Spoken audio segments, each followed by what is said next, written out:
नीतीश कुमार तो नरेंद्र मोदी से और अमित शाह से सवाल करना चाहिए कि ये क्या हो रहा है। ये सवाल पूछना चाहिए अगर अपनी प्रतिष्ठा को बचाना चाहते हैं तो, कि नीतीश कुमार को किसी तरह से हम धूल चटा दें। नीतीश कुमार ने धूल चाट लिया। अब उनका बड़े भाई वाला जो रुतबा था पहले, वो रुतबा उनका खत्म हो गया। यहाँ तक कि मैंने ये कहा कि नीतीश कुमार को हम जेल भिजवाएंगे। यहाँ तक कि मैंने ये कहा कि नीतीश कुमार को हम जेल भिजवाएंगे। वो भी एनडीए का पार्टनर है। चिराग पासवान, लोजपा जो है एनडीए के साथ है, आज के दिन भी साथ में है। और वो जो है अपने ही एक गठबंधन के पार्टी के बारे में इस तरह का बयान दे रहा है। किसी ने उसको झिड़का नहीं, ना नरेंद्र मोदी ने और ना अमित शाह ने। तो अब तो पता चल रहा है कि वो जो गोटी बैठाई गई थी चिराग पासवान के रूप में, उसका उद्देश्य क्या था, उसका मकसद क्या था कि नीतीश कुमार को किसी तरह से हम धूल चटा दें। नीतीश कुमार ने धूल चाट लिया।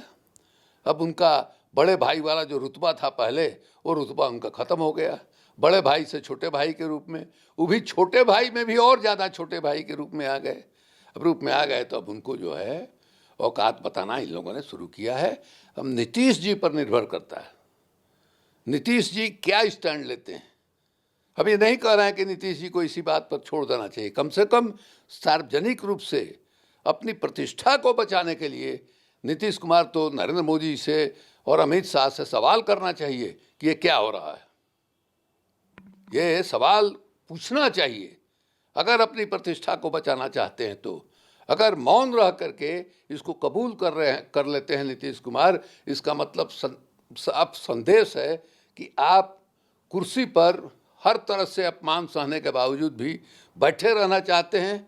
अपनी प्रतिष्ठा का, अपनी इज्जत का, आपका जो पुराना राजनीतिक संस्कार रहा है, आप जो लोहिया का नाम लेते हैं, गांधी का नाम लेते हैं, जयप्रकाश का नाम लेते हैं, कर्पूरी ठाकुर का नाम लेते हैं, उन सब के संस्कारों को, राजनीतिक संस्कारों को आप भूल चुके हैं।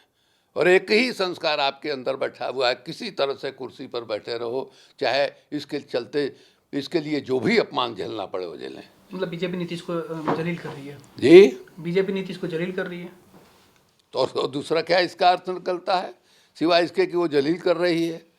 और जलील करने का उद्देश्य क्या है? पुराना हिसाब किताब चुकाना। आपको याद होगा किस तरह से 2009 में भारतीय जनता पार्टी के राष्ट्रीय कार्यकारिणी की यहाँ बैठक थी और उसमें नरेंद्र मोदी भी आए थे। उसके पहले जो है नरेंद्र मोदी को बिहार में घुसने की इजाज़त नहीं दी थी नीतीश कुमार ने। भारतीय जनता पार्टी के लोग अनुरोध करते थे कि भाई हमारे मुख्यमंत्री हैं गुजरात के, उनका इतना नाम है देश में, वो उनको भी प्रचार में आने दिया जाए। नीतीश कुमार ने स्पष्ट कह दिया कि नहीं, वो प्रचार करेंगे तो हम नहीं प्रचार करेंगे, और नहीं आए। लेकिन राष्ट्रीय कार्यकारिणी की मीटिंग हो रही थी, आना ही था, आए।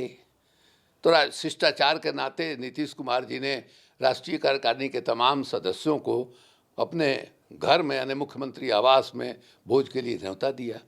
अब पता नहीं किसी ने कहा उनको कि भाई नरेंद्र मोदी भी आपके इस कैंपस में एक अन्य मार्ग के हाथे में प्रवेश करेंगे, उनका पैर आपके हाथे में पड़ेगा तो पूरा सब कुछ अपवित्र हो जाएगा। कम्युनलिज्म का पाप जो है आपके ये में भी हो जाएगा। सबका भोज कैंसिल कर दिया।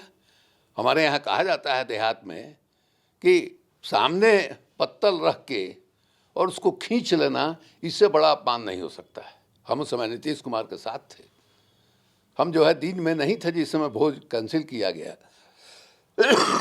रात में हम लौट करके आए, एक श्राद्ध में गए हुए थे पटना जिला में ही, सीधे मुख्यमंत्री आवास गए। नीतीश से हमने कहा कि इसके बाद जो है एनडीए में बने रहने का तुक क्या है, अकेले निकलो। नीतीश कुमार ने उसी समय वो सब लड़कियों को साइकिल देना, पोशाक देना, औरतों का रिजर्वेशन जो है 50% करना, ये सारा कुछ किया था। पंचायतों में रिजर्वेशन था। हम कहा कि आंधी चलेगी, अकेले बहुमत मिल जाएगा। लेकिन नीतीश कुमार ने साहस नहीं दिखाया, रह गए। उसके बाद जो है 2013 में बाहर निकले।